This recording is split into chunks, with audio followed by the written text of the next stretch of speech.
اعوذ باللہ من الشیطان الرجیم بسم اللہ الرحمن الرحیم اللہم وفقنا لما تحب وترضى واجعل عاقبۃ امورنا خیرا ولا تکلنا الی انفسنا طرفۃ عین ابدا رب ادخلنی مدخل صدق واخرجنی مخرج صدق واجعل لی من لدنک سلطانا نصیرا۔ سورہ مبارکہ بقرہ آیہ کریمہ یا بنی اسرائیل اذکروا نعمتی التی انعمت علیکم وانی فضلتکم علی العالمین۔ اللہ تبارک و تعالیٰ نے رسول اللہ صلی اللہ علیہ وآلہ وسلم کی زبان مبارک سے بنی اسرائیل کو اللہ کا پیغام پہنچانے کے لیے بنی اسرائیل کو مخاطب قرار دیا۔ یا بنی اسرائیل اذکروا نعمتی التی انعمت علیکم، اے بنی اسرائیل یاد کرو اللہ کی نعمتوں کو جو میں نے تمہارے اوپر انعام کی ہیں، جو تمہیں نعمتیں عطا کی ہیں۔ وَأَنِّي فَضَّلْتُكُمْ عَلَى الْعَالَمِينَ، اور میں نے تمہارے رب نے پروردگار نے تمہیں عالمین پر فضیلت و برتری عطا کی ہے، اسے یاد کرو۔ اس سے پہلے بھی آیا 40 میں اللہ تبارک و تعالیٰ نے بنی اسرائیل کو خطاب کیا اور یہی پیغام انہیں دیا، یا بنی اسرائیل اذکروا نعمتی التی انعمت علیکم، اور اس کے بعد دستورات دیگر وَأَوْفُوا بِعَہْدِی أُوفِ بِعَہْدِکُمْ وَإِیَّیَ فَارْہَبُونَ، اور یہ مطلب آخری حکم تک جاری تھا، وَاسْتَعِینُوا بِالصَّبْرِ وَالصَّلَاةِ۔ اور ان آیات کے بعد، ان 6 آیات کے بعد پھر اللہ تبارک و تعالیٰ نے بنی اسرائیل کو خطاب کیا ہے، یا بنی اسرائیل اذکروا نعمتی التی انعمت علیکم، اور اس دفعہ نعمت کی یاد دہانی و یادآوری کے بعد انہیں باقی احکامات نہیں بیان کیے گئے، بلکہ اس یاد دہانی میں مزید ایک باب کا، ایک موضوع کا اضافہ فرما دیا گیا، اور وہ ہے وَأَنِّي فَضَّلْتُكُمْ عَلَى الْعَالَمِينَ۔ سابقہ خطاب میں انہیں نعمتیں یاد کرنے کا حکم دیا گیا ہے، لیکن پھر اس کے بعد احکام دیگر بیان فرمائے ہیں کہ اب جب کہ وہ نعمتیں تمہارے شامل حال اللہ تبارک و تعالیٰ نے کی ہیں، تو آپ اللہ کا عہد وفا کرو، تاکہ تمہارے ساتھ اللہ اپنا عہد وفا کرے، اور مجھ سے رغبت اختیار کرو، اور ایک ایک کر کے وہ احکام اللہ تبارک و تعالیٰ نے بیان فرمائے ہیں۔ یہاں پر وہی تذکر دوبارہ ہے، اذکروا نعمتی التی انعمت علیکم، اور اس کے بعد ہے وَأَنِّی فَضَّلْتُکُمْ عَلَى الْعَالَمِينَ، یعنی اذکروا انی فضلتکم علی العالمین، یہ بھی یاد کرو کہ میں نے، تمہارے رب نے، اللہ نے تمہیں عالمین پر برتری و فوقیت دی ہے۔ ایک تو ذکر نعمت جسے سابقہ 40 نمبر آیت میں بیان کیا ہے، اور سورہ فاتحہ میں بھی نعمت کی تفسیر و تشریح کی ہے۔ قرآن کی اصطلاح میں نعمت اللہ تبارک و تعالیٰ کی طرف سے دیے گئے وہ تمام وسیلے، وسائل اور رہنمائی ہے جو انسان کی زندگی کو آسودہ بنائے، انسان کی زندگی کو پرسکون بنائے اور انسان کو اپنے مقصود تک پہنچنے کے لیے خوشگوار مدد دے اور انسان کو اس میں خوشگوار سہولت انسان کے لیے خوشگواری کے ساتھ سہولت فراہم کرے، انسان کی زندگی سے سختی ختم کرے۔ یہ تمام وسائل معنوی اور مادی سارے نعمت کے زمرے میں ہیں۔ نعمت لغت میں لفظ نعمت یا نعیمہ یا نعامہ عرب قرآن کے نزول سے پہلے استعمال کرتے تھے ان تمام وسائل میں جو ان کی زندگی میں خوشگوار سہولت پیدا کرتے تھے، یعنی زندگی کی آسودگی کے اسباب کو عرب نعمت کہتے تھے۔ اصل مادہ نعمت نعم یہ ایک آبی پودے کے لیے استعمال ہوتا ہے، چونکہ صحرائی زندگی میں پانی کمیاب و نایاب چیز ہے۔ پینے کا پانی بھی انہیں کم ملتا ہے، لیکن خصوصاً پانی کا منظر جہاں پر پانی ٹھہرا ہوا ہو یا پانی نہر کی صورت میں، چشمے کی صورت میں بہہ رہا ہو، یہ اور زیادہ نایاب ہے۔ اگر کہیں سے پانی میسر آتا تھا یا کنواں ہوتا تھا یا بارش کا اکٹھا پانی کہیں گڑھے میں جمع ہوتا تھا، یہ صحرا میں عموماً پانی کے منابع یہ تھے۔ لیکن بعض علاقوں میں چشمہ بھی ہوتا تھا اور اس چشمے سے نکلتا ہوا پانی اپنے راستے میں سبزہ بھی سیراب کرتا ہے۔ پانی کے مسیر میں، پانی کے راستے میں سبزہ خود اگاتا ہے یا ہواؤں کے ذریعے مختلف بیج پانی کے کنارے پہ پہنچتے ہیں اور پانی کی تاثیر سے وہ اگاتے ہیں۔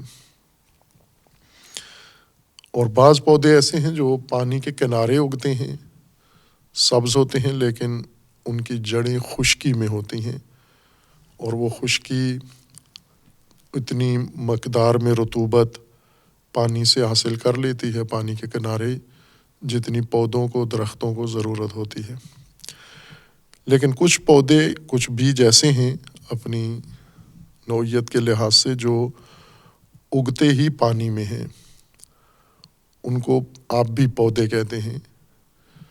یہ پانی کے اندر ہی اگتے ہیں، پانی کے کنارے خشکی میں نہیں اگ سکتے، خشک ہو جاتے ہیں، پانی کے اندر سے اگتے ہیں۔ پھر یہ بیل کی صورت میں اس پودے کا تنا پانی کی سطح پر آ جاتا ہے اور پانی کی سطح پر آ کر اپنے پتے وہاں روشنی میں باہر، پانی سے باہر آ کر پتے نکالتا ہے اور اس کے پتے کھلتے ہیں۔ اور عموماً پانی کی سطح پر پانی کے اندر اگنے والے پودوں کے پتے معمولی پودوں کے پتوں سے زیادہ چوڑے ہوتے ہیں، عموماً گول شکل کے ہوتے ہیں، جو پانی کے اوپر تیر رہے ہوتے ہیں اور پانی میں ہونے کی وجہ سے ہمیشہ سدا بہار ہوتے ہیں، ان میں خزاں نہیں آتی چونکہ دائماً پانی کے اندر ہیں۔ یہ منظر عربوں کے ہاں بہت ہی نادر اور نایاب منظر تھا، ایک پانی کی قلت کی بنا پر اور دوسرا پانی جہاں پر ہو، پانی کسی جگہ پر، کسی ڈہلوان جگہ پر، نشیبی جگہ پر اکٹھا ہو اور کھڑا ہو جائے پانی اور اس کے اندر پودے اگیں، جو کہ بہتے پانی میں نہیں اگتے، یہ پودے کھڑے ہوئے پانی میں اگتے ہیں۔ یعنی جھیل نما کوئی ایسا ماحول بنے تو وہ پودا اگتا ہے۔ اور یہ منظر کہ پانی بھی نایاب ہو اور پانی اتنی مقدار میں جو کسی حوض کی شکل اختیار کر لے، صاف شفاف پانی، کہ تاکہ اس کے اندر پودا اگے اور اگ کر پانی کی سطح پر آئے اور سطح پر آ کر اپنے پتے نکالے اور وہ پتے پانی کی سطح پر پھیل جائیں اور جڑ جائیں، ایک ایسے جیسے کوئی چادر بچھی ہوئی ہے پانی کے اوپر سبز رنگ کی، یہ کیفیت اور ہی زیادہ نایاب ہے۔ اور وہ افراد جو دائماً صبح و شام دن رات مناظر صحرائی دیکھتے ہیں، ریگستان دیکھتے ہیں، ریت اڑتی ہوئی دیکھتے ہیں، خشک اور بے آب و گیا اور بے آب و علف صحرا کو دیکھتے ہیں، دور دور تک انہیں پودا کوئی نظر نہیں آتا، ان لوگوں کے لیے یہ منظر پانی اور پانی کی سطح پر اگا ہوا سبزہ جس نے ایک سبز تہ اور سبز چادر کا منظر بنایا ہوا ہو، یہ بہت ہی دلکش اور ان کے لیے پرسکون اور ان کی ذہنی آسودگی کا سبب ہے۔ اور صرف عرب کے لیے نہیں ہے، سب کے لیے ہے۔ آج صحرائی زندگی سے زیادہ بیزار زندگی، انسان کی اکتا دینے والی زندگی شہری زندگی ہے۔ چونکہ شہری زندگی میں موجودہ زمانے میں ہم دیکھیں صنعتی زندگی ہے، اور خصوصاً صنعتی ماحول کے نتیجے میں جو انسان کا رہائشی علاقہ ہوتا ہے، سیمنٹ کے بنے ہوئے گھر ہوتے ہیں، پختہ سڑکیں ہوتی ہیں، اور انسانوں کو کم میسر آتا ہے یہی منظر کہ کہیں پانی کی نہر ہو، پانی کا چشمہ ہو، پانی کا گزر ہو، اس پہ سبزہ اگا ہوا ہو۔ یہ شہری زندگی میں جہاں دھواں ہے، آلودگی ہے، ان کے لیے بھی ایک نایاب منظر ہے۔ اور آج ہم دیکھتے ہیں کہ شہری لوگ بھی جب اپنی معمول کی زندگی میں تھوڑا سا وقفہ لیتے ہیں، چھٹی کا دن آتا ہے یا مسلسل چند چھٹیاں آتی ہیں، تو یہ لوگ گھروں سے نکل جاتے ہیں جن کے پاس سفر کے وسیلے ہیں، اور یہ کسی تفریحی مقام پر جاتے ہیں اور ترجیح دیتے ہیں ایسے ماحول کو جہاں پر پانی ہو، پانی کا آبشار ہو، پانی کی نہر ہو، چشمہ ہو، اور پانی کے ارد گرد باغ ہو، سبزہ ہو، تاکہ کچھ وقت وہاں گزاریں۔ اور انسان جب ان مناظر کو دیکھتا ہے تو اس کو اعصابی طور پر سکون ملتا ہے۔ خصوصاً انسان کے اعصاب بہت آسودگی محسوس کرتے ہیں۔ یکسانیت جہاں ختم ہو اور ایسے مناظر جو حسین بھی ہوں، خوبصورت بھی ہوں، اور ان کے اندر پانی بھی ہو، موسم بھی متعادل ہو، یہ انسان کی طب کے لیے، مزاج کے لیے، جسم کے لیے اور اعصابی نظام کے لیے بہت پرسکون ہے، یہ مسکن کی حیثیت رکھتا ہے۔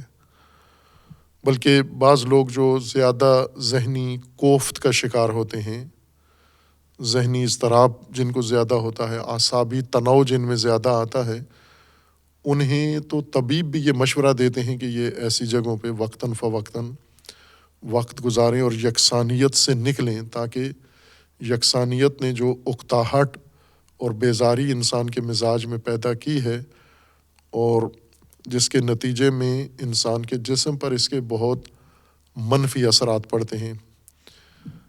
بعض اثرات کی طرف انسان خود متوجہ ہوتا ہے، مثلا جب ذہنی کوفت انسان کی بڑھتی ہے، ذہنی دباؤ آتا ہے، اعصابی تناؤ اور اعصابی تھکن انسان کے اوپر حاوی ہو جاتی ہے، تو بعض اوقات تو انسان کے ظاہراً حرکات سکنات سے یہ تھکن محسوس ہو رہی ہوتی ہے۔ چونکہ اعصابی نظام مغز کا پیغام رسان مواصلاتی نظام ہوتا ہے، مغز جتنے بھی فرامین بدن کو صادر کرتا ہے، جس کا انسان کے شعور سے کوئی تعلق نہیں ہوتا، یعنی خود انسان کو نہیں پتہ کہ میرا مغز بدن کے تمام اعضاء کو کیا دستورات دے رہا ہے، اور تمام فرامین مغز کے انسان کے جسم سے اعصاب کے ذریعے انسان کے تمام جسم کے تمام اعضاء میں پہنچ رہے ہوتے ہیں، تسلسل کے ساتھ پہنچ رہے ہوتے ہیں۔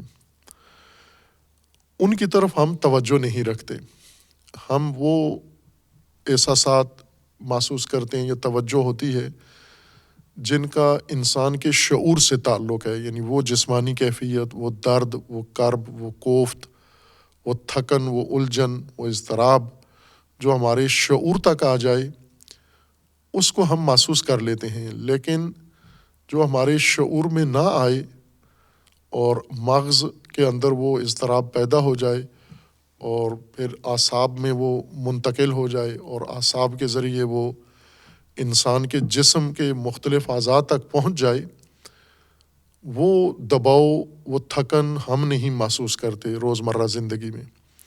معالج کے پاس جاتے ہیں جو ان امراض کے ماہر ہیں، ان کیفیات کے، وہ جائزہ لیتے ہیں، وہ تشخیص دیتے ہیں کہ انسان اعصابی تھکن کا شکار ہو گیا ہے، اور اعصابی تھکن کے نتیجے میں اعصاب سے متصل اعضاء و جوارے ان کے اندر خلل آ گیا ہے۔ مثلاً بہت سارے ایسے عوارض جو انسان میں پیدا ہوتے ہیں، جیسے ایک فشار خون ہے، انسان کے خون کا دباؤ بڑھ جاتا ہے یا کم ہو جاتا ہے، یہ اسی تھکن کا نتیجہ ہے۔ اعصابی تھکن کے نتیجے میں مغز جو فرامین صادر کرتا ہے، تھکن کے نتیجے میں وہ فرامین اس عضو تک پہنچتے ہوئے خستگی سے متاثر ہو کر عضو کو کچھ اور پیغام منتقل کر دیتے ہیں، جو یا مغز تھکا ہوا ہو، اس خستگی کے نتیجے میں وہ حکم جو عضو کو تعادل میں رکھنے کے لیے دینا چاہیے، ایسا فرمان مغز نہیں دیتا، اس کے بجائے اور فرمان صادر کر دیتا ہے۔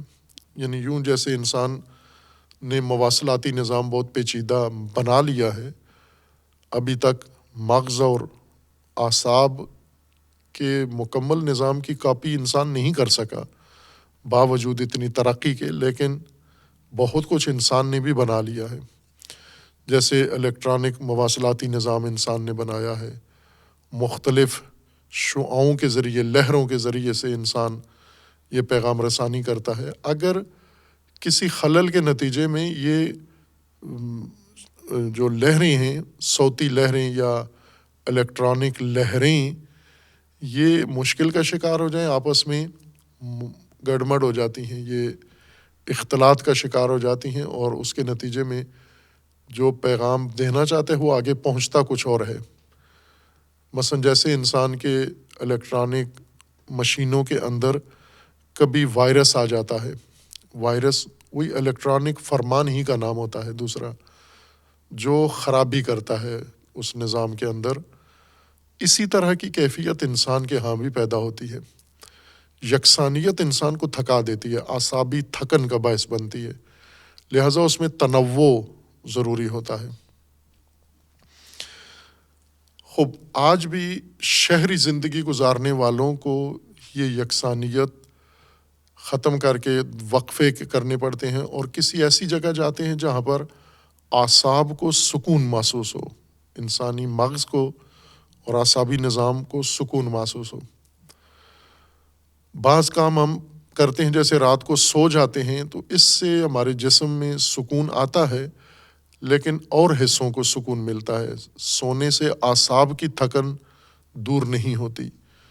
بعض دواؤں سے مثلا انسان کے مسل ہیں، عضلات، ان کی تھکن دور ہو جاتی ہے، یا انسان کے دیگر جو حصے ہیں وہ ان کی تھکن دور ہو جاتی ہے، لیکن اعصابی تھکن کے اپنا خاص نظام ہے، اور اعصابی تھکن عموماً حواس کے ذریعے سے منتقل ہوتی ہے۔ حواس، پنجگانہ حواس اپنی ساری معلومات، اپنے مواد سارا مغز کے حوالے کرتے ہیں، اور مغز اس کے مطابق عکس العمل دکھا کے وہ منتقل کر دیتا ہے اعصاب پر، اور اعصاب میں تنوع آ جاتا ہے، مشکل پیدا ہو جاتی ہے۔ اس لیے اعصاب کی آسودگی سب سے بڑی آسودگی ہے۔ سب سے زیادہ آسودہ انسان، جس قلبی طور پر، ذہنی طور پر آسودہ انسان وہ ہے جس کے اعصاب آسودہ ہوں۔ ہر چند باقی اعضاء یا باقی حصے بدن کے بے شک تھکے ہوئے ہوں، لیکن اعصاب اگر اس کے آسودہ ہیں، یہ اپنے آپ کو پرسکون محسوس کرتا ہے۔ اور اگر باقی ہر طرح سے انسان کو آسائش میسر ہو، فراہم ہو، لیکن اعصاب تھکے ہوئے ہوں، اس کو آسائشوں میں بھی آرام نہیں ملتا، سکون نہیں ملتا۔ عموماً جو سکون کے خواہاں لوگ ہوتے ہیں، انہیں وہ چیزیں دی جاتی ہیں جو اعصاب کے علاوہ باقی انسان کے جسم کے یا باقی انسان کی روح کے حصوں کے لیے باعث تسکین ہیں، جبکہ انسان کی ضرورت اعصابی تسکین ہے۔ اس لیے جو ماہرین ہیں صحت و سلامتی کے، وہ جانتے ہیں کہ اعصابی تھکن اور اس کے آثار انسان کے جسم پر کیا پڑتے ہیں اور انسان کے رویے پر، انسان کے مزاج پر کیا پڑتے ہیں۔ عموماً لڑائیاں، جھگڑے اور جیسے ایک حالت انسانوں میں عموماً ہوتی ہے، انسان مزاجی طور پر چڑچڑا ہو جاتا ہے، غصیلا ہو جاتا ہے، غصہ آتا ہے، برداشت ختم ہو جاتی ہے انسان کی، اور جیسے پڑھنے میں انسان جی نہیں کرتا پڑھنے کو، کسی کی بات سننا دشوار ہوتا ہے، کوئی ایسا فکری کام کرنا انسان کے لیے سخت ہو جاتا ہے، خود بھی نہیں سمجھتا، یا لڑائی جھگڑا اپنے بچوں کے ساتھ، اپنے گھر والوں کے ساتھ، اپنے ارد گرد کے ساتھ، اپنے ہمکار لوگوں کے ساتھ دائماً لڑائی جھگڑے میں مصروف رہتا ہے۔ اس کا علاج اعصاب میں ہے، اصل اس کا نظام خراب ہے اعصابی طور پر، اور یہ اعصابی سکون اللہ تبارک و تعالیٰ نے انسان کے لیے وافر حد میں فراہم کیا ہے، بہت وافر مقدار میں، مختلف شکلوں میں انسان کو یہ سکون ملتا ہے۔ انسان خود متوجہ نہیں ہوتا کہ کن کن جگہوں سے مجھے سکون ملتا ہے، اپنی مشغولیات میں، اپنی خواہشات میں اس طرح مگن ہوتا ہے کہ یہ تشخیص نہیں دے سکتا میرے لیے سکون دینے والی چیزیں کیا ہیں۔ اسی بنیاد پر جو اصل آسودگی نفس کی بنیادی طور پر اعصاب سے تعلق رکھتی ہے، اعصابی آسودگی انسان کو بہت سارے مناظر سے بھی ملتی ہے اور بہت سارے وسائل سے ملتی ہے، بہت ساری سہولتوں سے انسان کو اعصابی آسودگی ملتی ہے، یعنی آسودگی، آرام، اعصابی آرام، اعصابی سکون، اعصابی آسودگی اور آسودگی، راحت انسان کو ان امور سے حاصل ہوتی ہے۔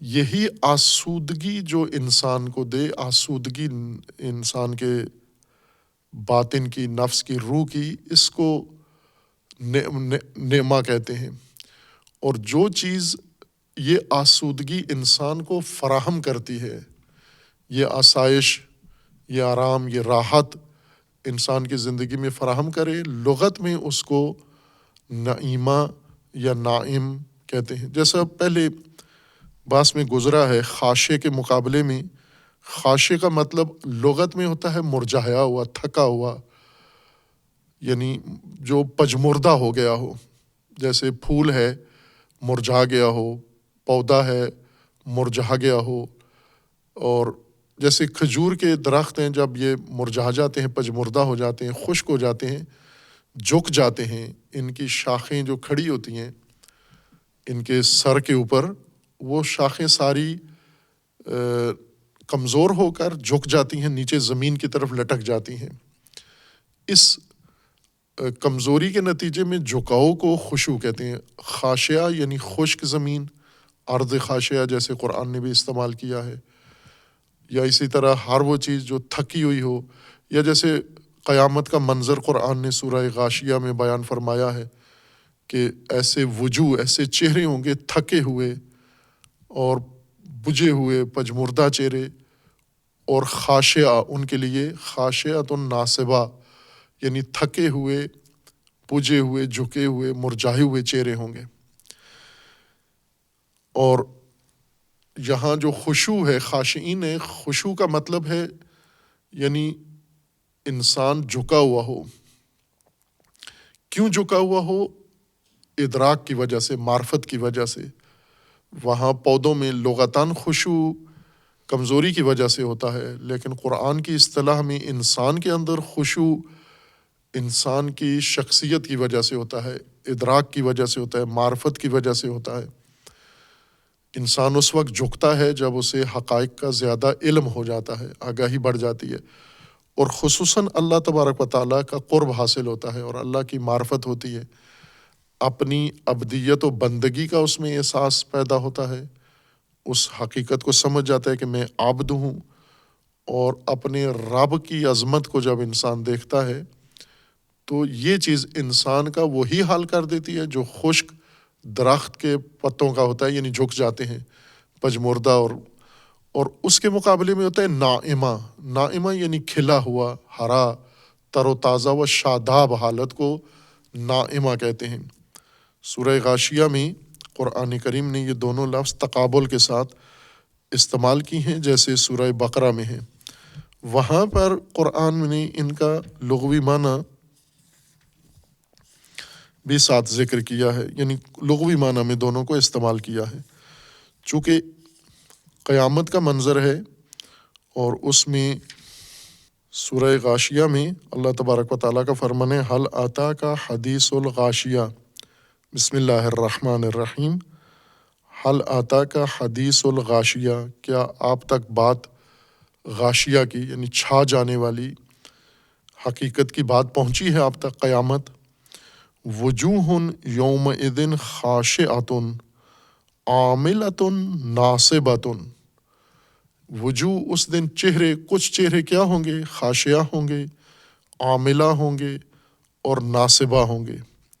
خاشعہ یعنی مرجھائے ہوئے، جھکے ہوئے، پجمردہ، عاملہ جو مشقت کرنے والے، مشقت اٹھائے ہوئے چہرے، اور ناصبہ یعنی تھکے ہوئے ہوں گے، خستگی ان چہروں سے ٹپک رہی ہوگی۔ خوب یہ چہرے اس دن، یہ خاشعہ، یہ ناصبہ، عاملہ کیا ہوگا؟ تصلا نارن حامیہ، ان کو جھونک دیا جائے گا اس بھڑکتی ہوئی آگ میں، جہنم میں ڈال دیا جائے گا۔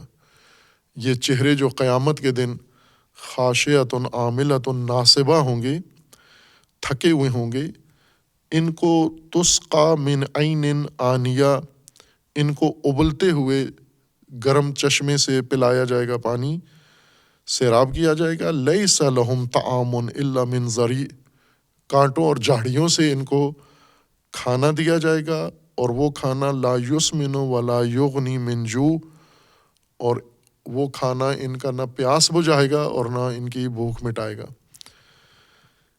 یہ وجوہ خاشعہ و وجوہ عاملہ و وجوہ ناصبہ کا یہ حال ہوگا، اور اس کے مقابلے میں کیا ہوگا؟ وجوہ یومئذ ناعمہ، کچھ وجوہ، کچھ چہرے ناعمہ ہوں گے، کھلے ہوئے، شاداب اور نکھرے ہوئے ہوں گے۔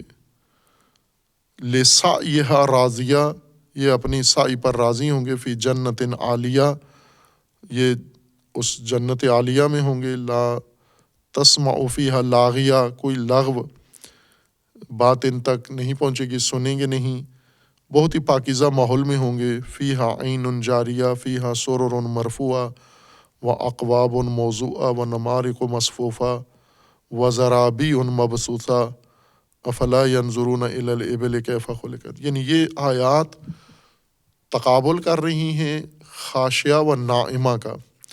نائمہ اسی نعمت سے ہے، یعنی کھلے ہوئے اور سرسبز و شاداب، کھلے ہوئے اور شاداب اور آسودہ، ان کے مقابلے میں ہیں مرجھائے ہوئے، پجمردہ اور خستہ، تھکے ہوئے چہرے، ناصبہ۔ وہ تقابل جو سورہ غاشیہ میں ہے وہ نہیں ہے یہاں پر، لیکن قریب آیات میں یہ دونوں چیزیں استعمال ہوئی ہیں کہ استعانت صبر و صلات سے خاشعین کے لیے، کہ یہاں پر یہ جو جھکے ہوئے ہیں، اور ان کے جھکنے کا سبب تھکن نہیں ہے، ان کے جھکنے کا سبب معرفت ہے، یہ جھکے ہوئے ہیں کسی اور سبب سے، اس وجہ سے ان کو خاشعین کہا گیا ہے۔ اور اس کے مقابلے میں ہے بنی اسرائیل، آپ یاد کرو نعمت کو۔ نعمتیں کیا چیزیں ہیں؟ نعمتیں وہ وسائل ہیں زندگی کے جنہوں نے آپ کی زندگی کو آسودہ بنایا ہے، جنہوں نے آپ کی زندگی کو نکھار پیدا کیا ہے، راحت، آسائش، آرام آپ کو عطا کیا ہے۔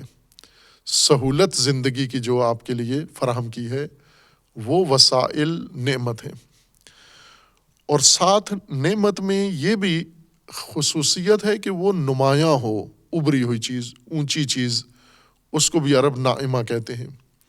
یعنی یہ وہ برجستہ نعمتیں، برجستہ وسائل، نہ خفیہ وسائل، جو برجستہ ہیں، نمایاں ہیں، صاف نظر آنے والی چیزیں ہیں، ان کو یہ ناعمہ کہتے تھے۔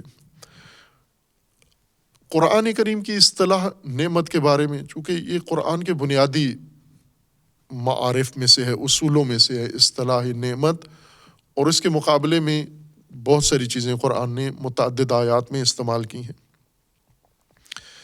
جیسے نعما کا ذکر آیا ہے اور اس کے مقابلے میں ذرا ہے، یا بعض جگہ نعمت کے مقابلے میں ہے نقمت کا ہے، اور اس بعض جگہ نعمت کے مقابلے میں لعنت کا لفظ آیا ہے۔ لعنت بھی نعمت کے مقابلے میں ہے۔ لعنت عربی زبان میں محرومیت کو کہتے ہیں، نعمت آسودہ کر دینے والی چیز، لعنت اسی آسودہ کرنے والی چیز کو لے لینا، سلب کر لینا، چھین لینا، جس کے اختیار میں ہو اس سے وہ نعمت، اس سے وہ چیز لے لینا، یہ لعن ہے اس شے کے اوپر یا اس شخص کے اوپر۔ پس نعمت بہت اہم باب ہے۔ قرآن کریم نے ہدایت میں بھی نعمت کا بنیادی کردار ہے، معرفت میں ایک نعمت کا بنیادی کردار ہے، اللہ تبارک و تعالیٰ کی معرفت میں، شناخت میں نعمت کا بنیادی کردار ہے۔ اسی طرح انسان کی عبدیت میں، اطاعت میں نعمت کا بنیادی کردار ہے، چونکہ اللہ تبارک و تعالیٰ کی جانب سے انسان کو جو کچھ عطا ہوا ہے وہ اسی باب سے ہے، وہ نعمت ہے۔ یعنی وہ وسائل انسان کو دیے ہیں اللہ تبارک و تعالیٰ نے، جو انسان کی زندگی میں سہولت، آسائش، شادابی، آرام، سکون فراہم کرتے ہیں۔ سہولت ہوتی ہے، سہولت کس کے لیے؟ وہ کام یا وہ راہ یا وہ مقصد جو انسان نے طے کرنا ہے اور جہاں تک پہنچنا ہے، اس مقصود تک پہنچنے والے وسائل جو انسان کو سکون و راحت عطا کرتے ہیں۔ مثلا جیسے انسان نے کسی جگہ پہنچنا ہے، اگر دشوار علاقہ ہے، پہاڑی علاقہ ہے، خطرناک علاقہ ہے، پرخطر علاقہ ہے، ناہموار علاقہ ہے، اور اس علاقے میں انسان کے لیے کوئی نہ پانی ہے، نہ کھانے کے لیے کچھ ہے، نہ سایہ ہے، اور انسان کو اس راہ پر سفر کرنا ہے، یہ مشقت والا سفر ہے، یہ سختی کا سفر ہے۔ لیکن اگر یہیں پر اسی راہ پر انسان کو سفر کے لیے وسیلہ میسر آ جائے، مثلا قدیم زمانہ ہو، اگر لحاظ کریں، انسان کو اونٹ کی سواری مل جائے، انسان کو گھوڑا مل جائے، انسان کو دیگر ساتھی مل جائیں، کاروان مل جائے، جگہ جگہ انسان کو رکنے کے لیے، تھکن اتارنے کے لیے استراحت گاہیں مل جائیں، اور جگہ جگہ انسان کو پانی میسر آئے، جگہ جگہ سایہ میسر آئے، کھانے کے لیے مختلف چیزیں انسان کو راستے بھر میں میسر آئیں، تو دونوں سفر لحاظ کریں، وہ سفر جو ناہموار راہ پر ہے اور خطرناک راہ پر ہے، جہاں پر کھانے پینے کا بھی سامان نہیں ہے، جہاں رکنے، آسائش اور تھکن اتارنے کا بھی سامان نہیں ہے، یہ ایک سفر ہے، اور ایک یہ آسودہ سفر۔ یا موجودہ زمانے میں ہم لحاظ کر لیں، موجودہ زمانے میں انسان سفر کرتا ہے، ایک انسان ہے وہ بس میں سفر کرتا ہے مثلاً، اور بس کا سفر انسان کے لیے جگہ جگہ بسیں تبدیل کرنی ہیں، بسیں جس سڑک سے گزرتی ہیں ٹوٹی ہوئی سڑک ہے اور ناہموار سڑک ہے، جگہ جگہ خطرے ہیں، ڈکیتیوں کے خطرے ہیں، اور جگہ جگہ مشکلات ہیں، اور انسان کو کسی جگہ رک کر نماز کا وقت تو وضو کی کوئی شے نہیں ہوتی، کھانے کے لیے کوئی چیز نہیں ہے، یہ سفر ہے جو آج لوگ کر رہے ہیں سہولتوں کے بغیر۔ اور آج ہی کچھ لوگوں کو سفر میسر ہے، بہترین گاڑی ہے، اس میں سہولت ہے، آسائش ہے، آسودگی ہے، راستے میں رکنے کا اہتمام ہے، کھانے کا اہتمام ہے، وضو نماز کا اہتمام ہے۔ خب ایک یہ جادے اور سڑکیں ہیں۔ اب یہی جو دو راستے ہیں اور دو راستوں پر سفر ہے، نعمت کی شناخت یہیں سے ہو جاتی ہے۔ وہ تمام سہولتیں جو سفر میں انسان کو میسر آئی ہیں، نہ وہ سہولتیں جن سے انسان لذت اٹھا رہا ہے، نہ وہ سہولتیں جن سے سفر میں آسانی پیدا ہو رہی ہے۔ سفر میں انسان سہولت محسوس کر رہا ہے، آسائش سفر میں محسوس کر رہا ہے، یہ نعمت شمار ہوگی۔ اب مثلاً انسان کو سفر کے دوران مثلاً انٹرنیٹ میسر ہے، موبائل میسر ہے، یہ سفر کی سہولتیں ہوں تو نعمت ہے، لیکن اگر یہ سرگرمی ہو، یہ مشغلہ ہو، یہ ٹائم پاس کرنے کے لیے ہو، یہ لاہو ہے اور لابھ ہے، یہ سہولت نہیں ہے۔ اگر سفر کو آسان بنا رہی ہے یہ چیز، یہ نعمت شمار ہوگی۔ زندگی میں انسان کے ایسے ہی نعمت اس وسیلے کو، اس توفیق کو، اس سبب کو کہیں گے ہم، جو انسان کی زندگی کے سفر کو آسان بنا رہی ہو۔ زندگی کا سفر انسان کا تکامل ہے، یعنی انسان نے کمالات اپنے وجود کے اندر پیدا کرنے ہیں۔ معاشرتی زندگی میں رہ کر ایک سماجی کاروان کے ساتھ انسان نے اپنے نفس کی، اپنی حقیقت، اپنی ذات کی تکمیل کرنی ہے۔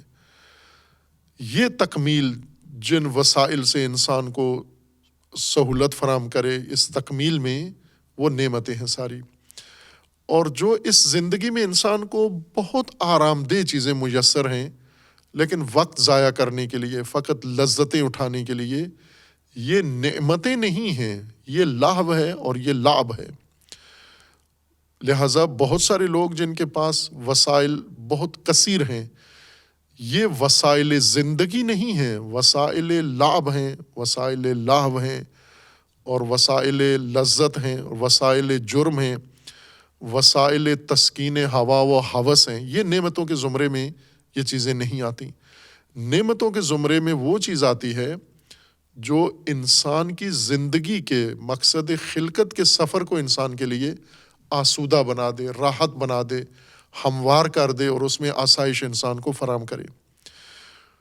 خوب یہ اللہ تبارک و تعالیٰ نے یہ نعمتیں عام نظام کے ساتھ بنائی ہیں، نہ یہ کہ اللہ تبارک و تعالیٰ نے نعمتوں کو چن کے بندے چنے ہیں کن کو دینے، ہر نعمتیں چنی ہیں کہ یہ نعمت اس کو دینی ہے، یہ نعمت فلاں کو دینی ہے، فلاں کو نہیں دینی۔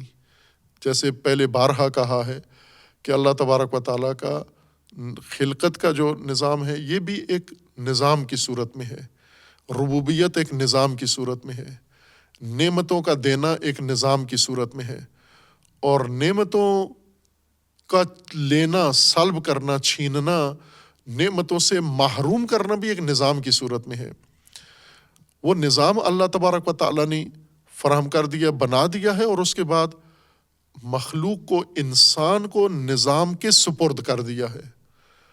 اللہ نے ربوبیت کا نظام بنایا ہے، انسان کو نظام ربوبیت کے حوالے کر دیا ہے۔ نظام خلقت بنایا ہے، کائنات میں تمام موجودات کو اس نظام خلقت کے سپرد کر دیا ہے۔ وہ نظام خلقت ہے جو اب خودکار طریقے سے چل رہا ہے اور تسلسل کے ساتھ تخلیق ہو رہی ہے۔ تخلیق ہو کر یہی جو چیزیں وجود میں آتی ہیں یہ نظام ربوبیت کے سپرد ہو جاتی ہیں۔ جب یہ نظام ربوبیت کے سپرد ہوتی ہیں تو ان کی پرورش شروع ہوتی ہے۔ اسی نظام پرورش میں یہ نعمتیں بھی موجود ہیں، اور اب یہ انسان پر ہے کہ اس نے کون سی نعمت انتخاب کرنی ہے۔ آیا اس نے لاہو کا وسیلہ اختیار کرنا ہے، لعب کا وسیلہ اختیار کرنا ہے، لذت پرستی کا وسیلہ اختیار کرنا ہے، سرگرمی کا وسیلہ اختیار کرنا ہے، یا اس نے اپنے تکامل کے لیے، اپنی پرورش کے لیے فراہم کیے گئے وسائل سارے فراہم کرنے ہیں۔ اس کی اور مثال بھی لے سکتے ہیں، مثلاً، اور یہ عملی مثال ہے، آج کے زمانے کی ہے، ہر زمانے کی ہے۔ تعلیمی مراکز بنتے ہیں تعلیم کے لیے، اور اس میں مختلف لوگ اپنے بچوں کو بھیجتے ہیں چھوٹی عمر سے، مثلاً پرائمری اسکول ہے، ابتدائی اسکول ہے، وہاں پر اپنا چھوٹا 5 سال کی عمر کا بچہ بھیج دیتے ہیں۔ پھر وہ پڑھتا رہتا ہے تدریجاً، ایک کلاس میں، دوسری میں، تیسری میں، آگے تعلیمی ارتقا کرتے کرتے یونیورسٹی درجے تک پہنچاتا ہے وہ۔ اور مختلف بچے ہیں، سارے ہزاروں بچے ہیں ان اسکولوں کے اندر پڑھ رہے ہیں۔ ان اسکولوں کے اندر تعلیمی پرورش موجود ہے، استاد موجود ہے، معلم موجود ہے، کتاب موجود ہے، لائبریری موجود ہے، نظم موجود ہے، ایک پورے نظام کے حوالے بچے کو کر دیا۔ گھر میں رکھ کر قرض کیا جا سکتا تھا، یہ بچہ پڑھ سکتا تھا، لیکن نظام کے بغیر بچے کو پڑھانا بہت مشکل ہے، لہٰذا نظام کے حوالے، تعلیمی نظام کے حوالے بچہ کر دیتے ہیں۔ خوب یہ بچے چلے جاتے ہیں، لیکن سارے بچے مرکز میں، اسکول میں، تعلیمی مرکز میں موجود وسائل تعلیم کی طرف رجحان نہیں رکھتے۔ کچھ بچے لہو، لعب، شرارت، جرم اور ٹال مٹول اور غفلت، سستی، کاہلی کا شکار ہو جاتے ہیں، اور یہ بھی اتنا ہی وقت اس تعلیمی مرکز میں گزارتے ہیں جتنا وہ دوسرا طبقہ ہے جنہوں نے تعلیمی وسائل اختیار کیے ہیں۔ دونوں کا وقت اتنا ہی گزرتا ہے، لیکن وقت گزرنے کے بعد جب ان کے نتائج کا وقت آتا ہے تو وہ جس نے تعلیمی وسائل بروئے کار لائے ہیں اور لے کر آج ایک تعلیمی ڈگری، ایک تعلیمی مرتبے تک پہنچ گیا ہے، اس شخص کے لیے اس تعلیمی مرکز کی ہر چیز نعمت تھی، اور اس نے بطور نعمت اس کو استفادہ کیا ہے۔ اس نعمت کے نتیجے میں اس کو یہ آسودگی نصیب ہوئی ہے۔ وہ آسودگی امتحان کی کامیابی، تعلیم، علم، تربیت، پرورش، یہ آسودگی ہے جو اس کے نفس اور نظام کو پہنچی ہے۔ دوسرا اسی جگہ رہا ہے، لیکن نعمتیں اس نے استفادہ نہیں کی۔ مثلا سکول جاتا تھا کھیل کود کے لیے، سکول جاتا تھا شرارت کے لیے، یونیورسٹی کالج جاتا ہے نامحرم کے ساتھ رابطے کے لیے۔ داخلہ ہی اسی لیے لیا ہے چونکہ مخلوط تعلیم ہے، لڑکیاں لڑکے اکٹھے ہیں، تو وہاں ایک جمع غفیر میسر آتا ہے، لہٰذا یہ بھی روز جاتا ہے، کالج یونیورسٹی جاتا ہے، لیکن اس ہوس کے لیے جاتا ہے۔ یا پھر آگے اور میدان، چونکہ جوان طبقہ وہاں پر اکٹھا ہوتا ہے تو اس کو اور بہت سارے میسر آتے ہیں مواقع، لہو کے، لعب کے، جرم کے، عیش کے، لذت پرستی کے مواقع فراوان اس کو میسر آتے ہیں، لہٰذا یہ بھی وہاں یہ وقت گزارتا ہے۔ یہ سمجھیں دنیا کی مثال ہے کہ دنیا میں اللہ تبارک و تعالیٰ نے جو وسائل پرورش کے لیے مقرر کیے ہیں، پروان چڑھنے کے لیے، یہ سب نعمتیں ہیں۔ ہر وہ چیز جس سے انسان پروان چڑھ رہا ہے، ارتقا کر رہا ہے، آگے بڑھ رہا ہے، یہ نعمت ہے۔ اور ہر وہ چیز جو انسان کے پاس موجود ہے اور اسے استفادہ کر رہا ہے، لیکن اس کی مدد سے کوئی پرورش نہیں پا رہا، کسی قسم کی رشد نہیں ہو رہی، تربیت نہیں ہو رہی، اور انسان اپنے تکامل میں کوئی اس سے فائدہ نہیں اٹھا رہا، یہ چیز بھی انسان کی زندگی میں موجود ہے اور انسان اسے استعمال لایا ہوگا، یہ لہو ہے، یہ لعب ہے۔ جیسے فرض کریں کہ موٹر سائیکل ہے کسی جوان کے پاس، یہ اس موٹر سائیکل سے روزانہ جاتا ہے، ویلنگ کرتا ہے، ریس لگاتا ہے، لڑکیوں کے کالج کے سامنے جا کھڑا ہوتا ہے اور ٹریفک والوں کو تنگ کرتا ہے، یا اس کے موٹر سائیکل کا سہارا لے کے جرم کرتا ہے، تنگ کرتا ہے لوگوں کو، چوریاں کرتا ہے۔ یہ موٹر سائیکل اس کی پرورش کے لیے نہیں ہے۔ اس موٹر سائیکل کے ذریعے سے، اس وسیلے سے اس نے ارتقا نہیں کی، نہ اس کی معیشت نے ارتقا کی، نہ اس کے گھر نے ارتقا کی، نہ اس کے اقتصاد نے ارتقا کی، نہ اس کے علم میں ترقی ہوئی۔ یہ وسیلہ استعمال ہو رہا ہے گناہ اور جرم کے لیے، وقت پاس کرنے کے لیے۔ خب یہ نعمت نہیں ہے یہ موٹر سائیکل اس کے لیے۔ وہ موٹر سائیکل نعمت ہوگی جو اس کو اس چیز میں سہولت و مدد فراہم کرے۔ اسی طرح ہم جتنے وسائل، آج صنعت نے زیادہ وسائل پیدا کر کے دے دیے، مختلف چیزیں اور آسانیاں زیادہ پیدا کر دی ہیں۔ دراصل ٹیکنالوجی نے، اگر ہم اس کو الہی نگاہ سے دیکھیں، دینی قرآنی نگاہ سے ٹیکنالوجی کو دیکھیں، وہ ٹیکنالوجی جو انسان کو پرورش کی سہولتیں زیادہ سے زیادہ دے رہی ہے، یہ ایک دینی عمل ہے، یہ دینی علم ہے، یہ ٹیکنالوجی جو انسان کو تعلیمی ارتقاء، جو انسان کو سماجی ارتقاء، جو انسان کو معاشرتی ارتقاء، جو انسان کو معنوی ارتقاء میں مدد فراہم کر رہی ہے، وسائل دے رہی ہیں. یہ ٹیکنالوجی ایک سب سے بڑی عبادت ہے. یہ ٹیکنالوجی دراصل وہ کام ہے، اللہ کی ربوبیت کا ایک شعبہ ہے یہ ٹیکنالوجی. چونکہ اللہ نے ربوبیت کا مطلب پرورش دینا، تو یہ خلق خدا انسانوں کی پرورش کے وسائل یہ ٹیکنالوجی فراہم کر رہی ہے. اس لیے یہ الہیات کا شعبہ ہے، یہ دینیات کا شعبہ ہے، یہ دینی علم ہے یہ. اور اگر انسان اس ٹیکنالوجی کی مدد سے لغویات، لہویات، وقت پاس کرنا یا جرم یا دیگر اسباب کے لیے ہے، یہی لاہو ہے، لاب ہے یا معصیت یا لعنت ہے یہ. چونکہ اسی ٹیکنالوجی کی مدد سے بہت سارے محروم ہو جاتے ہیں پرورش سے، اور بہت سارے مقصد خلقت سے ہٹ جاتے ہیں. مقصد سے ہٹانے والی چیز کو لاہو کہتے ہیں، مقصد سے دور کر دینے والی چیز کو، اور بے مقصد سرگرمی کو لعب کہتے ہیں. تو یہ ٹیکنالوجی اگر اس طرح استعمال ہو رہی ہے تو یہ لاو ہے اور یہ لعب ہے. بس نعمت کا بڑا بنیادی کردار ہے انسانی نظام میں جو اللہ تبارک و تعالیٰ نے انسان کے لیے فراہم کیا ہے. اس لیے اس کی یاد دہانی اور اس کی تذکر ضروری ہے، بلکہ اس کی تعلیم ضروری ہے. نعمت کی شناخت قرآن کے نزدیک نصاب دین ہے، نصاب تربیت دین ہے. ہم نے جو نصاب بنایا ہے اس میں اس کو نعمت شناسی کو نہیں رکھا.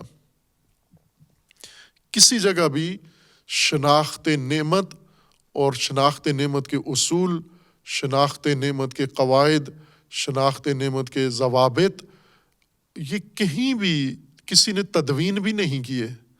جبکہ ہم قرآن میں دیکھیں تو سب سے اہم موضوع انسان کو اللہ کی نعمتوں سے آشنا کرنا ہے.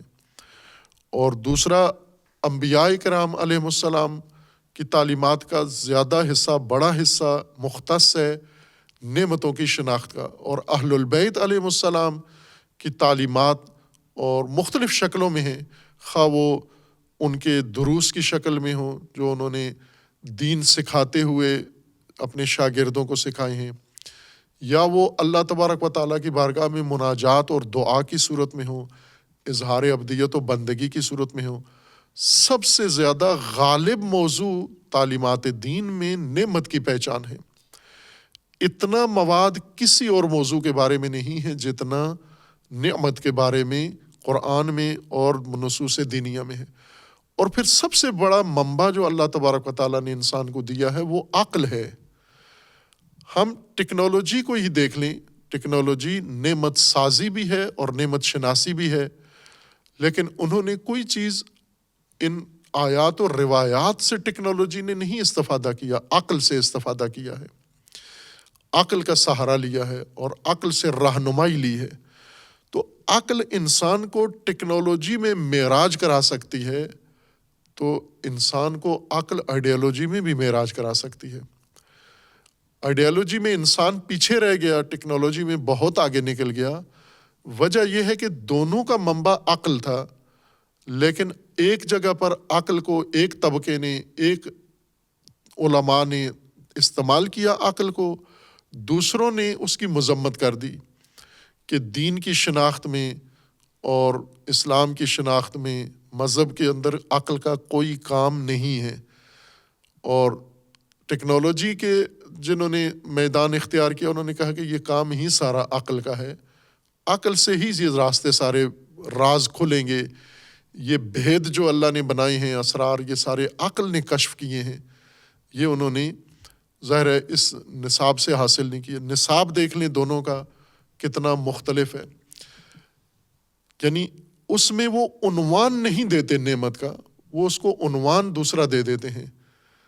جو ٹیکنالوجی کے ماہرین علماء ہیں وہ اس کو نعمت کا عنوان نہیں دیتے کہ ہم نعمت سازی کر رہے ہیں یا نعمت شناسی کر رہے ہیں، عنوان اس کو دوسرا دے دیتے ہیں.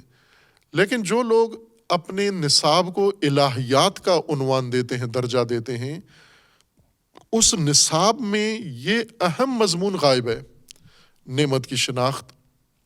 اور قرآن کی ہر آیت، مثلاً ہم سورہ فاتحہ جس کو روح قرآن کہا گیا ہے، اسی کے اندر جو ہی حمد و ثنا ختم ہوتی ہے تو فوراً نعمت کا ذکر آ جاتا ہے، صراط الذین انعمت علیہم، فوراً نعمت پر بات منتہی ہو جاتی ہے، نعمت کے باب میں چلی جاتی ہے، اور پھر وہاں سے آگے یہ آخر قرآن تک یہ مبحث جاری ہے۔ خوب یہ ضرورت ہے اس چیز کی کہ اگر قرآن سے علوم دریافت کیے جائیں تو قرآن پہلا علم یہ معرفی کرتا ہے کہ موضوع قرآن نے نعمت دیا ہے، اس نعمت کے پہچان و شناخت کے قواعد رکھو۔ جس طرح ہم نے قرآن کے الفاظ کے بارے میں، یہ علوم قرآن نے تو نہیں دیے ہمیں، قرآن نے فقط الفاظ دیے ہیں، ان الفاظ کی زبر ہو، پڑھ سے اس لفظ کو زبر کے ساتھ پڑھیں، زیر کے ساتھ پڑھیں، پیش کے ساتھ پڑھیں، جزم کے ساتھ پڑھیں، ملا کے پڑھیں، یہ سب کچھ قواعد ہم نے خود بنائے ہیں۔ قرآن کے الفاظ کی ادائیگی، قرآن کے الفاظ کا تلفظ، قرآن کے الفاظ کے مخارج، قرآن کے الفاظ کی زیر زبر، قرآن کے الفاظ کی دلالت کے لیے اتنے علوم انسان نے بنائے ہیں فقط الفاظ قرآن سمجھنے کے لیے۔ قرآن نے تو صرف الفاظ دیے آپ کو، یعنی موضوع دیا، موضوع کا علم آپ نے خود بنایا، اس کو علم کی شکل آپ نے خود دی۔ اور ہم ابھی لغت کی کتابیں تلاش کریں، یعنی دیکھیں اس وقت علوم میں سب سے زیادہ ضخیم کتابیں، ذخیرے، بڑی بڑی قطور کتابیں، حجیم کتابیں، وہ لغت کے اور ادب کے بارے میں ہیں۔ یعنی پوری دنیا میں اگر ہم دیکھیں تو ادب کے بارے میں کتابیں جو لکھی گئی ہیں اور چھپی ہیں اور پڑھی جاتی ہیں، ان کا شاید 10واں حصہ بھی نہیں ہے جو دیگر موضوعات پر لکھی گئی ہیں۔ مثلاً ہستی شناسی کے بارے میں، خدا شناسی کے بارے میں، اللہ کی معرفت کے بارے میں کتابیں دیکھیں اور ادب کے بارے میں کتابیں دیکھیں تو آپ کو لائبریریاں بھری ہوئی ملیں گی ادب کی کتابوں سے، اور اس لائبریری میں ڈھونڈنے سے شاید ایک آدھ کتاب یا چند کتابیں آپ کو کسی اور موضوع یا علم پر مل جائیں گی آپ کو۔ تو یہ الفاظ جو قرآن نے استعمال کیے ہیں، ایک موضوع بنا لیا ہم نے علوم کا۔ اب آئیں ان الفاظ کے اندر جو موضوعات قرآن نے معرفی کیے ہیں، تو یہ بھی اتنا ہی وسیع علم ہونا چاہیے تھا۔ اور اگر ہم قرآن سے رہنمائی لیں علوم کی ترتیب کے لیے، تو سب سے وسیع علم، سب سے حجیم علم، علم نعمت ہونا چاہیے تھا۔ علم النعمت، نعمت شناسی، شناخت نعم، بہت ضمنی بحث تفاسیر میں بھی ہوتی ہے، اور بہت ضمنی بحث دین میں بھی ہوتی ہے، مذاہب میں بھی ہوتی ہے، مدارس میں بھی ہوتی ہے، انتہائی ضمنی بحث۔ یعنی اسی وجہ سے نعمت کا جو نظام اللہ تبارک و تعالیٰ نے بنایا ہے، اور اس نعمت کا جو مقام نظام ربوبی میں اللہ تبارک و تعالیٰ نے رکھا ہے، اس سے ہم مطلقہ غافل ہیں، اور وہ کمی پھر دوسری چیزوں سے پوری کرتے ہیں۔ اور چونکہ ان کا عنوان نعمت نہیں ہوتا، وسیلہ تو مل جاتا ہے، آسائش کا ذریعہ تو مل گیا، لیکن اس عنوان کے تحت نہیں یہ بحث ہوئی، لہٰذا انسان اس کی جہت سے محروم رہ جاتا ہے۔ دوسرا موضوع اس تذکر میں یہ ہے کہ بنی اسرائیل کو ماضی یاد دلایا جا رہا ہے، اور یہ ایک بہت اہم سماجی رہنمائی کا بہت اہم ضابطہ ہے یہ، کہ قرآن کریم نے مخاطبین قرآن کو کثرت سے ماضی یاد دلایا ہے۔ ماضی سے مراد یعنی تاریخ، دیگر اقوام، دیگر سماج، دیگر معاشرے، اور یہ سماجی ہدایت کے لیے ضروری مضمون ہے، یہ باقی علوم کے لیے نہیں ہے۔ مثلاً ہم اگر فلسفہ سمجھنا چاہیں تو ماضی شاید ہماری اتنی مدد نہ کرے کہ گزشتہ فلاسفہ کیا کہہ گئے ہیں، کیا کہا ہے، یا شاید وہ گزشتہ گان کی آراء میں اگر ہم الجھ جائیں تو چہ بسا ہم منحرف بھی ہو سکتے ہیں، چونکہ انہوں نے بہت خام باتیں کی ہیں قدیم نے، انہوں نے پہلے والوں نے، بعد میں اس علم نے ارتقاء حاصل کیا ہے۔ یا مثلا ہم علم فلکیات میں جائیں ٹیکنالوجی میں، سائنس میں، طبیعیات میں جائیں تو جتنا پیچھے جائیں ہمیں علمی حیثیت اس کی کم نظر آتی ہے۔ آج علوم بہت عروج پر جا پہنچے ہیں، لیکن عمرانیات و سماجیات جو انسان کی سوسائٹی، انسان کی معاشرت اور انسان کی سوشل زندگی سے تعلق جو چیزیں رکھتی ہیں، یہ جتنا پیچھے جائیں ہم اس سماج شناسی میں، اتنا آج کی انسانیت کے لیے اس کو بہتر تعلیمات ملتی ہیں، بہتر رہنمائی ملتی ہے۔ اس لیے قرآن کریم نے ایک بڑا حصہ تعلیم کا ماضی سے مختص قرار دیا ہے۔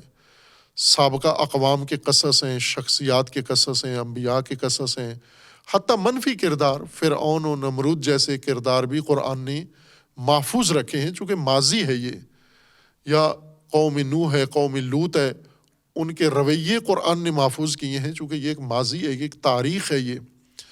اور سماجیات میں تاریخ ایک منبع کی حیثیت رکھتی ہے، عمرانیات میں تاریخ منبع کی حیثیت رکھتی ہے۔ کیوں منبع کی حیثیت رکھتی ہے؟ اس لیے کہ سماج کا جو قانون اللہ تبارک و تعالیٰ نے بنایا ہے، جو سنن و ضابطے بنائے ہیں، وہ تمام آثار میں بدلتے ہوئے زمانوں کے ساتھ وہ مشترک ہیں، وہ سنن ایک ہے۔ یعنی جن ضابطوں کے تحت گزشتہ ماضی کے سماج وجود میں آئے ہیں اور وجود میں آ کے عروج پہ پہنچے ہیں اور عروج میں آ کے زوال پذیر ہوئے ہیں اور حتیٰ صفحہ ہستی سے مٹ گئے ہیں، وہی ضوابط آج بھی اس موجودہ سماج کے بھی بنیادیں اسی پر ہیں۔ وہی قوانین، وہی قواعد، وہی اصول، وہی سنن آج بھی حکم فرما ہے۔ یوں نہیں ہے کہ وہاں کچھ اور ضابطے تھے، آج کچھ اور ضابطے ہیں۔ ایک ہی چیز ہے، شناخت نہیں تھی۔ جیسے کہا جاتا ہے کہ نیوٹن نے یہ زمین کا جاذبہ کشف کیا، کہ وہ پہلا شخص جو متوجہ ہوا کہ چیزیں جب فضا میں، ہوا میں گرتی ہیں تو زمین پہ کیوں آتی ہیں، دائیں بائیں کیوں نہیں لڑک جاتی، اوپر کی طرف کیوں نہیں جاتی، نیچے کیوں گرتی ہے ہر چیز، ہر وزنی چیز نیچے کیوں آتی ہے۔ خوب اس بارے میں لوگوں نے بہت کچھ نظریہ بنائے ہوئے تھے، خرافات تھیں۔ کچھ کہتے تھے جن نیچے پھینکتے ہیں، کچھ کہتے تھے اوپر کوئی ایسی طاقت ہے جو دباؤ ڈال کے شے کو نیچے پھینک دیتی ہے، اور اس طرح کے بہت ساری خرافات اور کہانیاں اور قصے۔ لیکن وہ جب متوجہ ہوئے، سوال اٹھا اس کے ذہن میں کہ یہ سیب جو گرا ہے یہ نیچے کیوں آیا، زمین پہ کیوں آیا ہے، کسی اور جہت میں کیوں نہیں گیا، تو اس نتیجے پر پہنچا کہ زمین میں کشش ہے، زمین میں جاذبہ ہے، وہ گریویٹی اس نے یہاں سے کشف کر لی۔ تو اس کا یہ مطلب نہیں ہے کہ زمین میں اس دن سے کشش پیدا ہوئی جس دن نیوٹن کو پتہ چلا کہ زمین میں جاذبہ ہے۔ جب سے زمین بنی ہے اس میں جاذبہ ہے، اور جب سے انسان زمین پہ پیدا ہوا ہے اس کے اندر کشش ہے، جاذبہ ہے، اور یہ کشش اپنا کام کرتی رہی۔ انسان کو پتہ نہیں تھا کہ زمین کے اندر ایک قانون ہے جاذبہ کا۔ جس دن انسان نے کشش کا قانون پکڑا، دریافت کیا، سمجھا، انسان کی زندگی میں بہت بڑا انقلاب آ گیا، وسائل میں انقلاب آ گیا۔ یہ جو آج جہاز اڑتے ہیں اور انسان سفر کرتا ہے، راکٹ ہیں، میزائل ہیں، انسان چاند پہ جا پہنچا ہے، یہ سب اسی قانون کا رہین منت ہے۔ اس کی برکت سے ہوا کہ جب سے انسان کو جاذبہ زمین کا قانون سمجھ میں آیا تو اس نے زمین سے اوپر اڑنے کے بھی قوانین بنا لیے اور سمجھ لیے، اور ان کے مطابق وسائل بنا لیے۔ اگر یہ نہ سمجھ میں آتا انسان کو اور انہی خرافات پہ چلتے رہتے جو گزشتگان کے ذہنوں میں تھے، کہ ان کے نزدیک یہ تھا کہ اس زمین کے اوپر، یہ زمین اور یہ زمین کے ارد گرد جو افلاک ہیں، یہ پیاز کے چھلکے کی طرح ہے۔ مرکز میں گٹھلی ہے زمین، اس کے اوپر ایک فلک ہے جو نظر نہیں آتا، نامرئی فلک ہے۔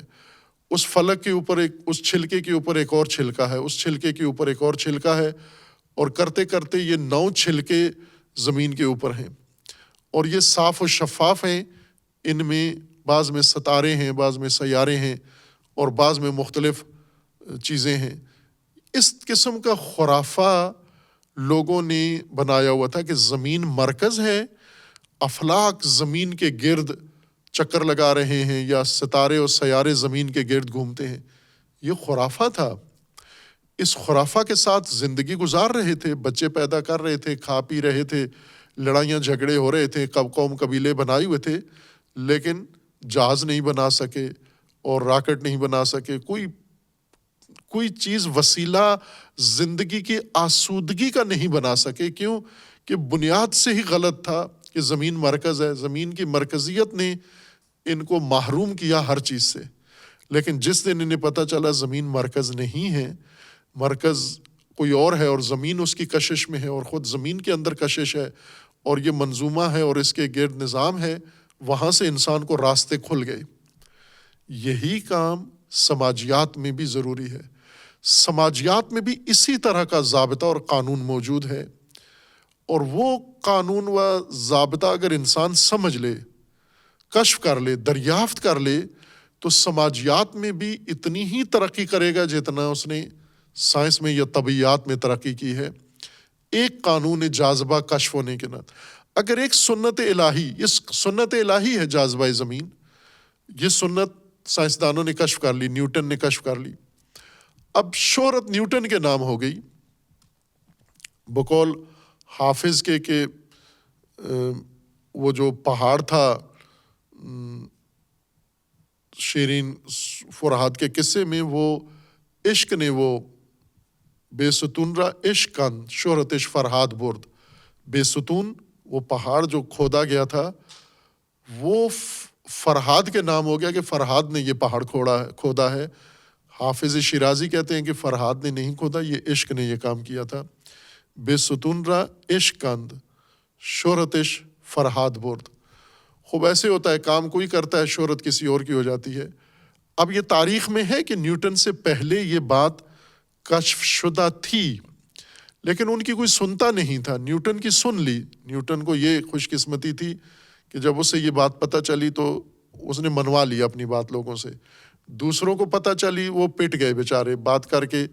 پھر ان کا بائیکاٹ شروع ہو گیا کہ آپ نے خلاف ورزی کی ہے، الہیات کی، عقیدے کی، مسلم عقائد کی خلاف ورزی کی ہے. جس طرح سے اس سے پہلے گلیلیو بیچارے کو مسلم عقائد کی خلاف ورزی پر سزائے موت ہو گئی تھی، توبہ کر کے اس نے جان بچائی. اس نے یہ کہا تھا کہ زمین مرکز ہے اور سورج، اس نے کہا زمین مرکز نہیں ہے، سورج ہے. زمین گھومتی ہے، سورج نہیں گھومتا. تو انہوں نے کہا یہ مقدس عقیدہ، یہ بنیادی عقیدہ دین کا اس نے خراب کیا ہے، لہٰذا اس کو سزائے موت دو. اس کو وکیل نے بتایا توبہ کر لو، تو اس نے کر دی توبہ. اور توبہ کرتی اس نے کہا تھا کہ میری توبہ سے زمین رکے گی نہیں، زمین چکر کاٹتی رہے گی، یا مثلا زمین گول ہے، چپٹی نہیں ہے، اور اس طرح کی جو قوانین ہیں. یہ سنتیں ہیں اللہ کی. سنن قانون کو کہتے ہیں، ضابطے کو کہتے ہیں، تکوینی قوانین اور تشریعی و سماجی قوانین. سماجی قوانین بھی ویسے ہی اللہ تبارک و تعالیٰ کی لا یتغیر سنتیں ہیں، غیر متغیر سنتیں ہیں. چونکہ انسانی سماج ان سنتوں پر قائم ہے، اس وجہ سے ماضی کا تذکرہ انسان کو اس بنیاد پر قصے کے طور پر نہیں، سنت شناسی، قانون شناسی کے لیے سنایا جا رہا ہے. اور قرآن میں خصوصیت کے ساتھ جو سماج مثال کے طور پر پیش کیا گیا ہے، یعنی قرآنی تعلیم میں، قرآنی تفہیم میں، قرآنی ہدایت کے نظام میں، وہ بنی اسرائیل کا سماج ہے. یعنی ہر علم میں ایسے ہوتا ہے کہ کچھ مثالیں لے لیتے ہیں اور ان مثالوں کے ارد گرد پھر بحث کر کے سمجھائی جاتی ہے. جیسے کسی جنگ، مثلا جنگ عظیم کو لے کے، اور جنگ کے علوم، جتنے جنگی علوم ہیں وہ سب جنگ عظیم کی مثال کے گرد گھومتے رہتے ہیں، اور جنگ عظیم کی مثال بنا کر آج کی افواج کو جنگی اصول سکھائے جاتے ہیں. اور اسی طرح دیگر علوم ہیں. تو بنی اسرائیل ایک سماج ہے، ایک معاشرہ ہے. اس اشتراک سنن کی وجہ سے اس کا ذکر ہے قرآن کریم میں. اور خود اس قوم کو ماضی اس کا یاد دلانا، یہ ایک اور پہلو سے بھی اہم ہے. یہ وہی پہلو ہے جو علامہ اقبال نے قرآن سے اقتباس کیا ہے اور شکوہ لکھا ہے. شکوہ اور جواب شکوہ، یہ دراصل مسلمانوں کو ماضی یاد دلانا ہے. اللہ تبارک و تعالیٰ نے بنی اسرائیل کو کہا یا بنی اسرائیل اذکروا نعمتی التی انعمت علیکم. علامہ اقبال نے یہی اگر عربی میں شکوہ ہوتا تو علامہ اقبال کیا کہتے ہیں؟ یا ایھا الذین آمنوا اذکروا نعم اللہ التی انعم علیکم، اللہ کی نعمتوں کو یاد کرو جو ماضی اللہ نے تمہیں دیا، کتنا عظیم درخشان ماضی تھا، آج کس ذلت و نکبت میں تم پہنچ گئے ہو۔ وہ ماضی یاد دلایا۔ یہ ہر نسل کے لیے ضروری ہے کہ آج کی یہ نسل نگون بخت، اس کو یاد دلایا جائے ماضی، کہ تم ایسے نہیں تھے، تم ماضی میں کچھ اور تھے، اور اس ماضی کے بنیاد کو سمجھو، اور آج جس ذلت و نکبت کا شکار ہو گئے اس سے نکلو تم۔ یعنی یہ بھی سماجی لحاظ سے، سماجی ہدایت کے اصولوں میں سے ایک بہت اہم چیز ہے کہ کسی کو اس کا درخشان اور اس کا عالیشان ماضی یاد دلایا جائے، تاکہ موجودہ انسان جو آج ذلت میں گھرا ہوا ہے اسے پتہ چلے کہ میں ذلت نہیں، عظمت کا مالک تھا، یہ عظمت کہیں مجھ سے کھو گئی ہے، جن وجوہ کی وجہ سے کھو گئی ہے ان کو میں شناخت کروں اور دوبارہ پلٹ کروں، اور اس کا بڑا اثر ہوتا ہے۔ جیسے بہت سارے لوگ ہیں اچھے خاندانوں سے تھے، لیکن ان کے اوپر کوئی افتاد پڑی، مصائب آئے، سختیاں آئیں، تتر بتر ہو گیا خاندان۔ آج ایک شخص ان کا در بدر بڑا گھٹیا کام کرتا ہے، گدائی کرتا ہے، اگر اس کو کوئی کھڑا کر کے سمجھا دے کہ تو بڑے اعلیٰ اشرف خاندان کا آدمی تھا، تو اس ذلت میں کیسے پڑا ہوا ہے؟ مثلا جیسے سادات ہیں، آل رسول ہیں، یہ آل رسول آج جن کاموں میں پڑے ہوئے ہیں، انہیں کوئی متوجہ کر دے کہ تم کس خاندان سے ہو، کس شخصیت کے خاندان سے ہو، تمہارے اجداد میں کون ہیں۔ آج آل رسول ہیں، رسول اللہ کے بھی دشمن، آل رسول کے بھی دشمن ہیں، سید ہیں، لیکن تکفیری، ناسبی، دشمنان اہل البیت سے محبت کرنے والے۔ خوب ان سیدوں کو کوئی جھنجھوڑ کے بتائے کہ تم کس خاندان سے ہو، تمہارا ماضی کیا ہے، تم کس کی اولاد ہو تم، اور آج کہاں کس ذلت میں پڑے ہوئے، آج کن لوگوں کے پیچھے پڑے ہوئے تم۔ خوب یہ ماضی انسان کی آنکھیں کھول دیتا ہے۔ اس لیے اللہ تبارک و تعالیٰ نے بنی اسرائیل کو، یہ جو عہد رسول اللہ میں بنی اسرائیل ہیں، ان کو ان کا ماضی یاد دلایا ہے کہ تم یہ تھے، آج جو ہو یہ نہیں ہو تم، وہ جو کل تھے، گزشتہ تھے، وہ تھے تم، آج اپنی شناخت کھو چکے ہو۔ یعنی بنی اسرائیل خود باختہ قوم تھے، خود فراموش قوم تھے، اپنا ماضی، اپنی اصالت بھول چکے تھے۔ قرآن نے دوبارہ یاد دلائی ان کو، یعنی وہی کام جو علامہ اقبال نے خودی کے نام سے کیا۔ خودی یعنی اپنی حقیقت، اپنی اصل، اپنی پہچان یاد دلانا کسی نسل کو کہ تم اصل میں یہ تھے، اور آج جہاں ہو یہ نہیں ہے تمہاری پہچان، تم سے تمہاری پہچان کسی نے چھین لی ہے۔ جیسے مسلمانوں کو علامہ اقبال کہتے ہیں کہ انگریزوں نے تم سے تمہاری پہچان چھین لی ہے، اپنی پہچان کی طرف واپس پلٹو۔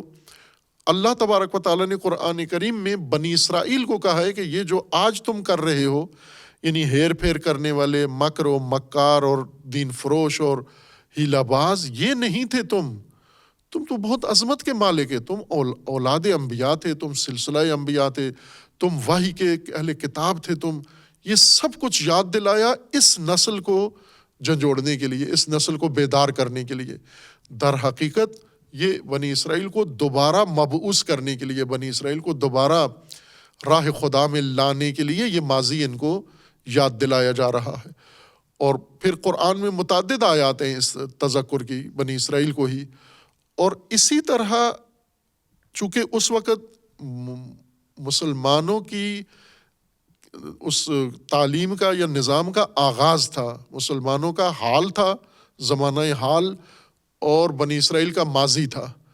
آج 1400 سال بعد قرآن کے نزول کے بعد بالکل جا بجا ہو گئے ہیں، یعنی جہاں بنی اسرائیل کھڑے تھے اور قرآن انہیں جھنجھوڑ رہا ہے، بالکل اسی جگہ آج مسلمان کھڑے ہوئے ہیں۔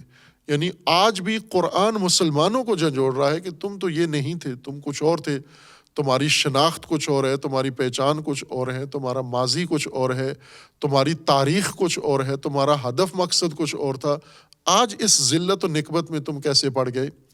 لہٰذا اپنے ماضی کو دیکھو اور واپس پلٹو، اپنے اصلی مقام پر واپس پلٹو، آج کے زمانے کے تقاضے کے مطابق۔ لہٰذا اس لحاظ سے یہ سماجی تذکر اور سماجی لحاظ سے بنی اسرائیل کو اللہ تبارک و تعالیٰ نے مثال کے طور پر پیش کیا ہے، اور انہیں خصوصاً جو فضیلت یاد دلائی ہے، برتری عالمین کے اوپر یاد دلائی ہے، یہ بہت بنیادی نقطہ ہے۔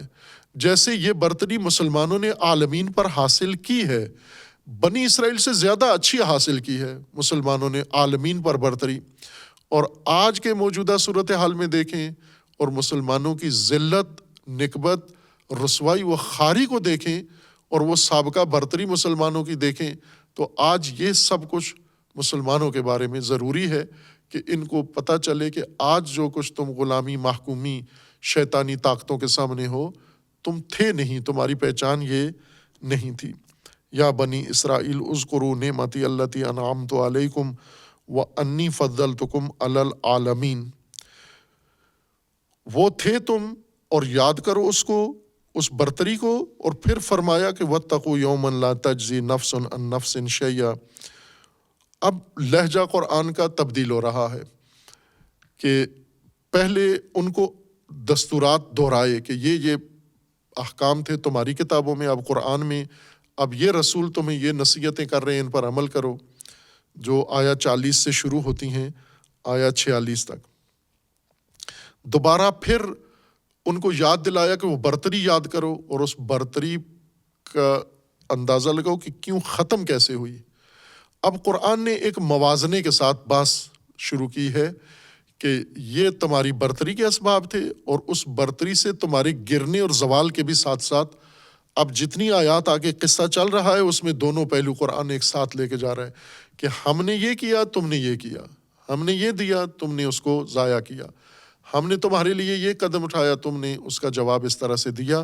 اور یہ بہت ہی اہم بحث ہے، جامعہ شناسانہ بحث قرآن کریم کر رہا ہے، معاشرہ شناسی کی بحث ہے، یعنی یہ ایک بالکل ناب خالص سوشیالوجی ہے کہ ایک سماج کو قرآن لے کر تحلیل کر کے موجودہ نسل کو سمجھا رہا ہے کہ یہ سماج تھا، یہ اس کے پاس مواقع تھے، اور ان کے رویے، اور کون سی چیزیں تھیں جس سے عروج پکڑا، کون سی چیزیں تھیں جن سے زوال حاصل کیا۔